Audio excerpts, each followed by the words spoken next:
Who remembers Starsiege Deadzone? I don't, because I didn't get to play. I got to the party way too late. By the time I found out about it, the servers were already dead. Instead, I soaked up what I could find here on YouTube. And from what I could see, it looked like it had potential as a competitive extraction shooter, despite some of its criticisms. And the way it was different from the others in the field, it was more action-oriented and less tactical. It was kind of a breath of fresh air. I felt tense just watching gameplay. I'm kind of bummed I didn't get to experience it. The devs have thankfully pivoted. They've refocused some of their work into this FPS roguelite called Deadzone Rogue. They've ported over stuff like models, textures, and code, but more importantly they've shed the online portion. Servers are pretty expensive after all. Now this isn't just Starsiege PvE mode, it's not a one-to-one copy if that's what you're wondering. Gameplay loops are streamlined towards the action found in clearing a level, and doing run-based progression in between said action. Everything supporting these two main systems is more fluid than its predecessor. For example, there's no containers anywhere to loot, and on death enemies simply explode into points and sometimes stuff. Fingers crossed it's good stuff. Basically it's less for the Tarkov crowd, and more for the Gunfire Reborn or Void Bastards or Ziggurat crowd. And like those games, this has a pretty solid and addictive game loop. Long-term progression is tied to an incremental system that's not simply points-based. You need currencies and components to progress in specific ways. Mostly things such as primary weapon damage, max health, and crit rate. Stuff like that. They're kind of like your baseline, your foundation. If you ignore improving them, you're not going to get very far.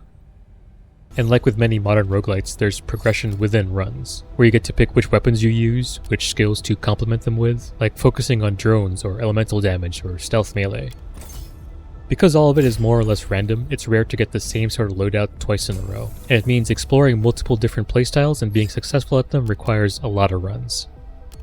Hades was really great at utilizing this formula, and putting these mechanics into a first-person shooter makes for a really fun ride. Now, unlike a lot of other FPS roguelites, you start at the floor stealthed. Things don't get going until you take the first shot, and this gives you kind of a tactical edge.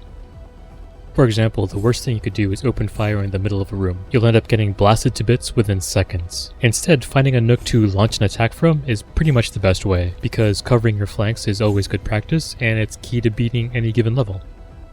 Now there are rooms and layouts that are still very open. Fighting in these are tough as you have to rely mostly on rapid movement and maximizing whatever cover you've got. Sometimes you've got no choice but to cower behind a box, otherwise you'll get blasted apart by everyone on the map.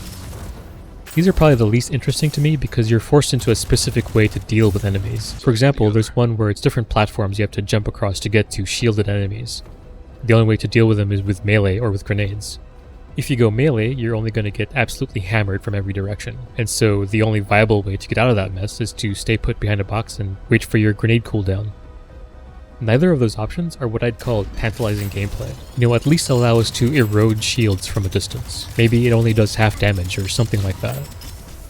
But thankfully this doesn't happen all too often. Something like this will pop up maybe once or twice per mission run. These missions consist mostly of corridor-style levels.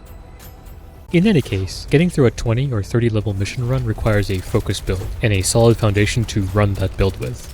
This can mean a lot of grinding just to get enough components and tech for that foundation.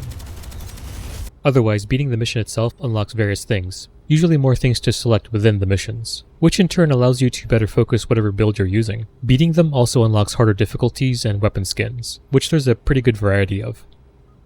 One thing that could use expansion is character skins. There's really only two. There's one basic one, and another one from a DLC. We'd like to see something more in this regard, so if you're playing with friends you don't all look the same. A little bit of variety and customization goes a long way. One other thing that's missing is the heavy looter-shooter aspect that the extraction version used to have. Loot chests being in the levels would be a real nice touch in this regard. As it is, enemies drop loot pretty rarely, and so our own gear hardly ever gets updated, so loot chests would be a really good touch. Another aspect that's missing is the tension and fear of getting third-partied while in the middle of a firefight. I know this game isn't PvP, but you could still inject this feeling. Instead of other players, it could just be amped up player-like AI that spawn in halfway through a fight. They'll throw a wrench in whatever skirmish is happening, and make things just a little bit harder to deal with. Now this sort of thing shouldn't happen every level, but maybe a chance to happen every few levels or something like that. They could even have guaranteed chances to drop excellent loot as a reward for beating them. All in all, Deadzone Rogue is a solid entry in the FPS roguelite space. Although it's already pretty meaty, there's plenty of room to grow, and with just a few tweaks and additions, they could really bring back those who miss Starsiege Deadzone. In my opinion, it's worth your money, especially if you want to support indie devs.